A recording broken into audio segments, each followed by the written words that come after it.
Salam kekasih Tuhan, bertemu kembali dengan saya pada pembacaan firman.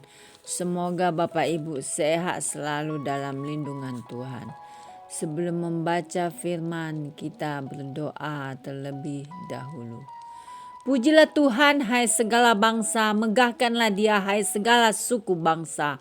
Sebab kasih-Nya hebat atas kita dan kesetiaan Tuhan untuk selama-lamanya.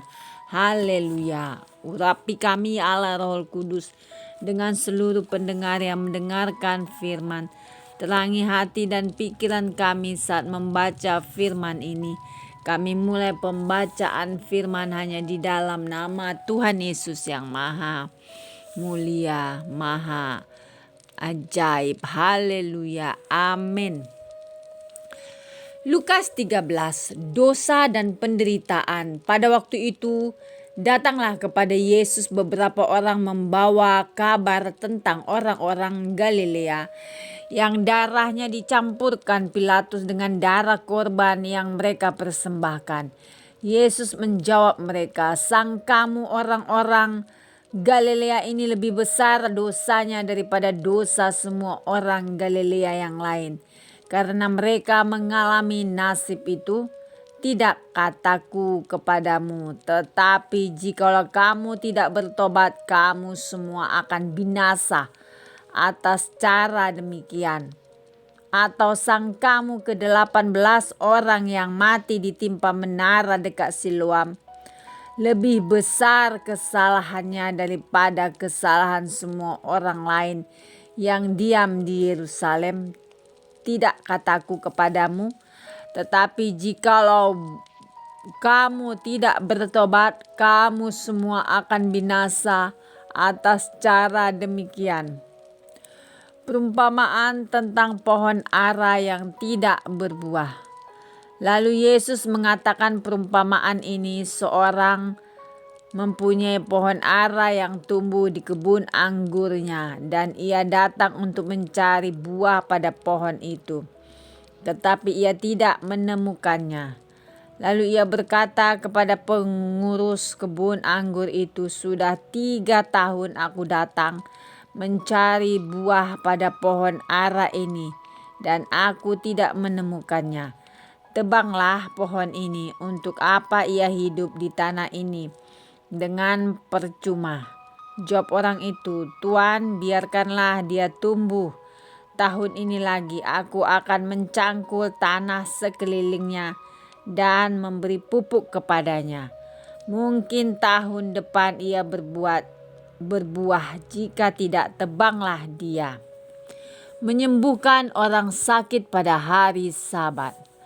Pada suatu kali Yesus sedang mengajar dalam salah satu rumah ibadat pada hari Sabat.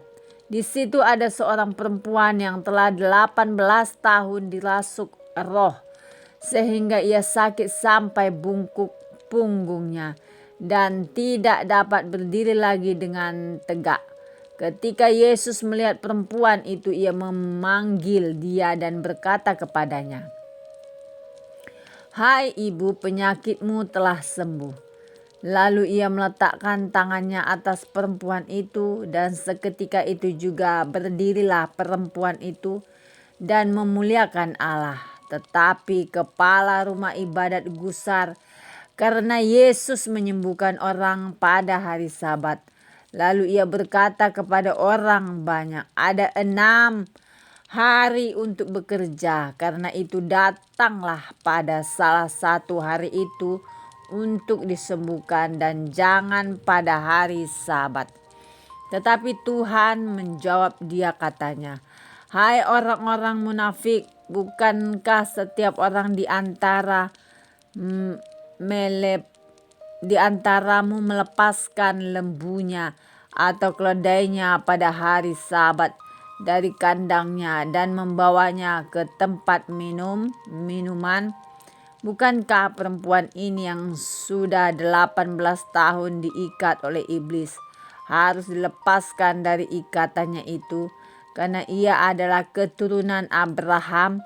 Dan waktu ia berkata demikian, semua lawannya merasa malu, dan semua orang banyak bersuka cita karena segala perkara mulia yang telah dilakukannya. Perumpamaan tentang biji sesawi dan ragi.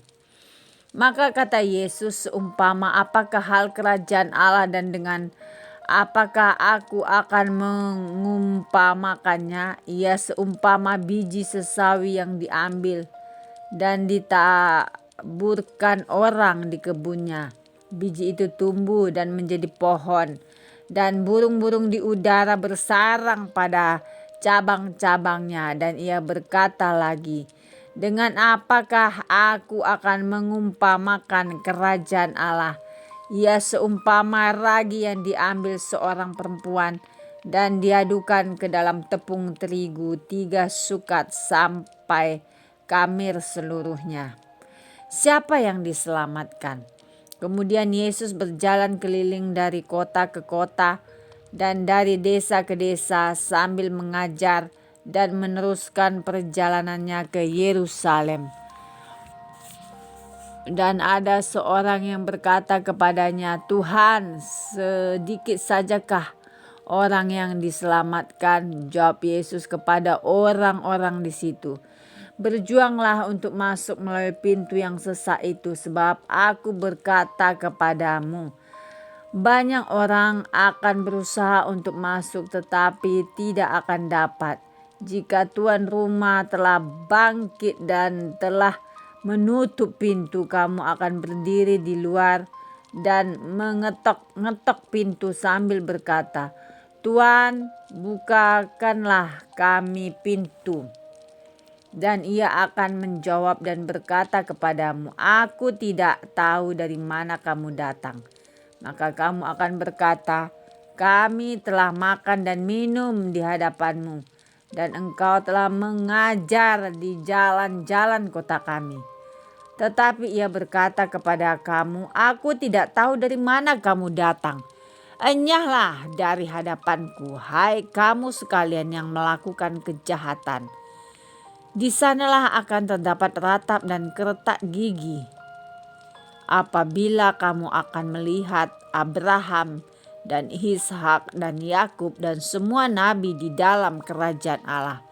Tetapi kamu sendiri dicampakkan keluar, dan orang akan datang dari timur dan barat dan dari utara dan selatan, dan mereka akan duduk makan di dalam kerajaan Allah.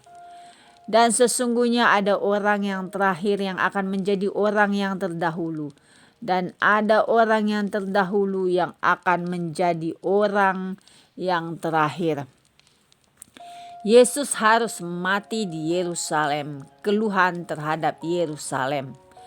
Pada waktu itu datanglah beberapa orang Farisi dan berkata kepada Yesus, pergilah, tinggalkanlah tempat ini karena Herodes hendak membunuh engkau. Jawab Yesus kepada mereka, pergilah dan katakanlah kepada serigala itu, aku mengusir setan dan menyembuhkan orang pada hari ini dan besok, dan pada hari yang ketiga aku akan selesai. Tetapi hari ini dan besok dan lusa aku harus meneruskan perjalananku, sebab tidaklah semestinya seorang nabi dibunuh kalau tidak di Yerusalem. Yerusalem, Yerusalem, engkau yang membunuh nabi-nabi dan melempari dengan batu orang-orang yang diutus kepadamu.